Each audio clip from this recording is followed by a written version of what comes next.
फिर आपके सामने तकरीर ही पेश करने के लिए दर्जा हिफ्ज़ के एक तालिब इल्म अज़ीज़म मोहम्मद नसरुल्लाह को दावत दूँगा कि वावे और हम सामईन के सामने अपनी तकरीर पेश करें।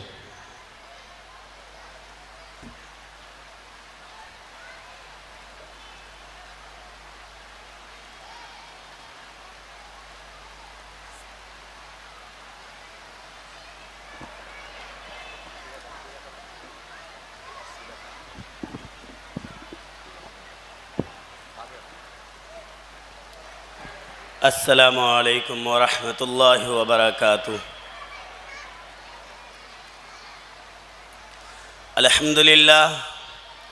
अल्हम्दुलिल्लाहि रब्बिल आलमीन वस्सलातु वस्सलाम अला सय्यिदिल अंबियाइ वल मुरसलीन मुहम्मदिन व आलिहि व अस्हाबिहि अजमईन व मन तबिअहुम बि इहसानिन इला यौमिद्दीन।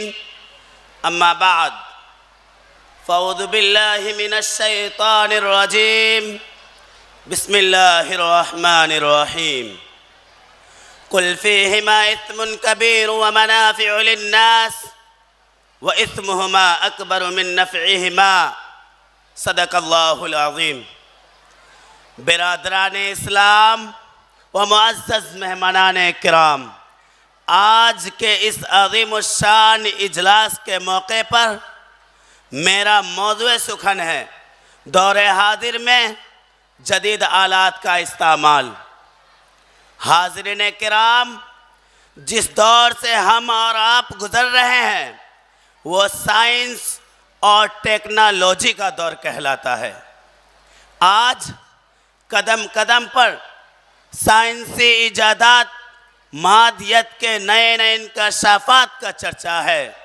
इंसानियत के दामन में इल्म व दानिश की भरपूर तजल्लियाँ है।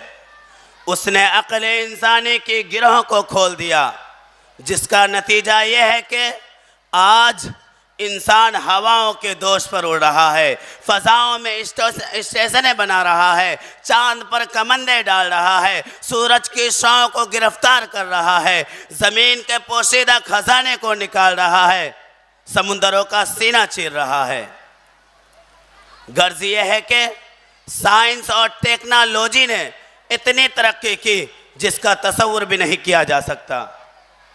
लेकिन सवाल ये है कि क्या साइंसी इजादात इस्लाम के लिए चैलेंज है? क्या मजहब इस्लाम पर इससे कोई हर्फ आता है? क्या आलात जदीदा के इस्तेमाल का हल हमारी शरीयत में मौजूद नहीं? अगर है तो फिर मुसलमान इनका गलत इस्तेमाल क्यों कर रहा है? मैं आलात जदीदा और मोबाइल के इस्तेमाल का मुखालिफ नहीं हूँ, लेकिन इतना ज़रूर कहूँगा, इस्मुहुमा अकबर मिन नफ़इहिमा। इनके मुनाफ़े मुसल्लम हैं, पर इनके ज़रर का भी इनकार नहीं किया जा सकता। आज जो दुनिया में उरियानियत व फहाशी बेहयाई का दौर दौरा है, उसकी बुनियादी वजह इन आलात जदीदा का फ़रोग है। शैतान इंसान के हाथ में टीवी, मोबाइल, इंटरनेट और कंप्यूटर का हथियार देकर मुतमईन हो गया। तजुर्बा और तहकीक से बआसानी अंदाज़ा लगाया जा सकता है कि आज 70% से ज़ायद अय्याशियाँ महज इस बुनियाद पर वक़ू पज़ीर है। बाकायदा टीवी पर उरियानियत, फहाशी और बेहयाई, बेपर्दगी को नश्र किया जा रहा है। मोबाइल, इंटरनेट के ज़रिए इनकी तालीम दी जाती है। इन शैतानी आलात के फ़रोग़ ने मोहतरम रिश्तों के आँखों से शर्म व हया का पानी निकाल कर गटर में डाल दिया। बाइज़्ज़त घरानों का मुआशरती वक़ार खाक में मिला दिया। अच्छे अच्छे दीनदारों की शराफत दागदार हो गई।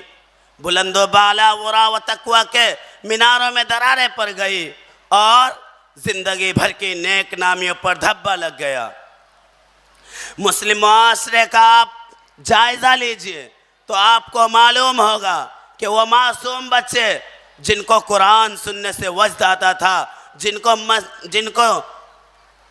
मस्जिदों में राहत मिलती थी, जिनकी ज़बान पर ला इलाहा इल्लल्लाह की सदाएँ होती थी, जिनको तिलावत में सुकून मिलता था, आज उनको म्यूज़िक से वजद आता है, गानों में मज़ा आता है, मौसीकी में सुकून मिलता है। छोटे छोटे बच्चे कानों में ईयरफोन लगाए गाने सुनते और झूमते नजर आते हैं।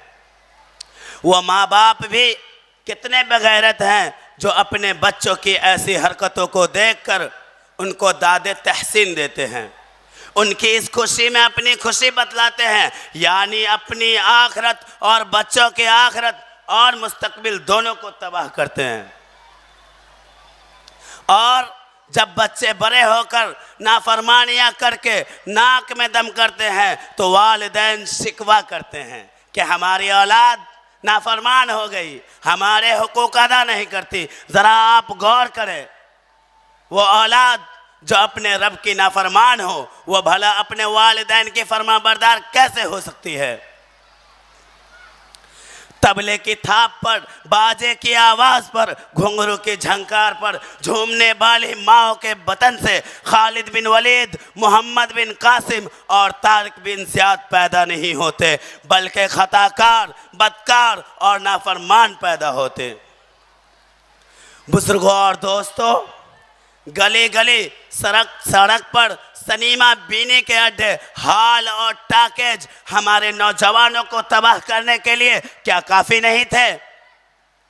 बुजुर्गों और दोस्तों,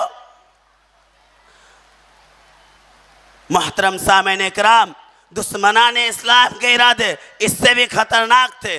वो चाहते थे कि हर घर में उरियानियत व फहाशी का मरकज़ बन जाए, रिश्तों के तकद्दुस की पामाली हो, बेहयाई का चर्चा आम हो जाए, ना भाई बहनों का एहतराम, ना बेटी और बीवी का इम्तियाज़ रहे, ना बाप बेटे का फ़र्क रहे। इसीलिए उन्होंने टीवी, मोबाइल, इंटरनेट को ईजाद किया।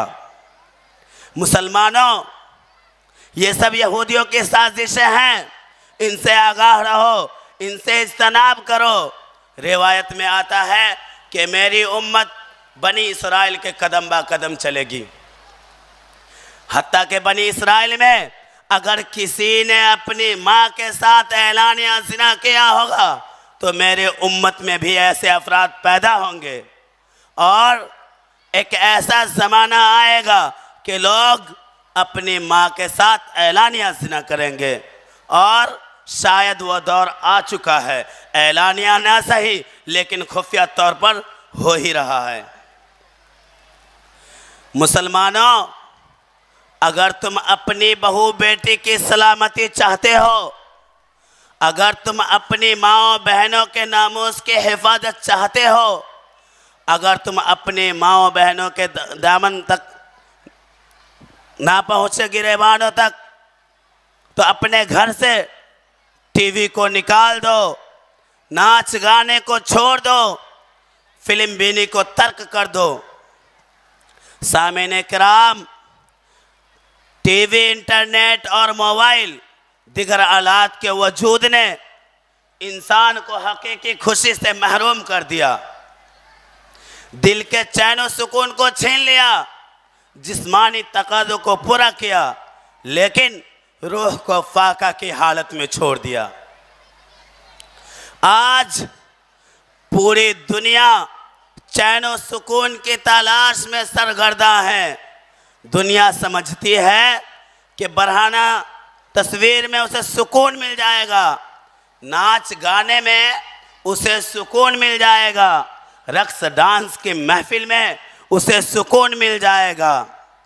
सुनो, कुरान चीख चीख कर कहता है, अला बिज़िक्रिल्लाहि तत्मइन्नुल कुलूब। जाओ 5 स्टार होटलों के धक्के खा लो, जाओ मगरिब की गंदी तहजीब की तरह कपड़े उतार दो, जाओ उन जवानों की तरह जानवर बन जाओ, जाओ बाज़ारों में ज़िना करते फिरो। अगर तुम्हें कहीं सुकून मिल जाए तो मुझे बताना, अगर सुकून की तलाश है तो आओ, खुदा के दामन में सुकून मिलेगा। तुम्हें टीवी, मोबाइल और आलात जदीदा में कभी तुम्हें सुकून नहीं मिल सकता। ये आलाते तुम्हारे जिस्म को तो बना सकते हैं लेकिन तुम्हारे रूह को नहीं जिंदा कर सकते। अल्लामा इकबाल ने क्या ही खूब नक्शा खींचा है। ढूंढने वाला सितारों की गुज़रगाहों का, ढूंढने वाला सितारों की गुज़रगाहों का अपने अफकार की दुनिया में सफ़र कर ना सका। अपनी हिकमत के खमो पेच में उलझा ऐसा, अपनी हिकमत के खमो पेच में उलझा ऐसा, आज तक फैसला नफ़ो ज़रर कर ना सका। जिसने सूरज की शुआओं को गिरफ्तार किया, जिसने सूरज की शुआओं को गिरफ्तार किया, ज़िंदगी की शब तारीख सहर कर ना सका। व आखिरुद्दावाना अनिल हम्दुलिल्लाहि रब्बिल आलमीन। अस्सलामु अलैकुम। माशाअल्लाह, ये थे दर्जा हिफ्ज़ के तालिब इल्म मोहम्मद नसरुल्लाह, जो आपके सामने आलात जदीदा के फ़वाइद और नुक़सानात बता रहे थे। हज़रात सामीईन, मैं चाहता हूँ कि सय्यदे वुल्दे आदम खैरुल अनाम, उस पे लाखों दुरूद, उस पे लाखों सलाम।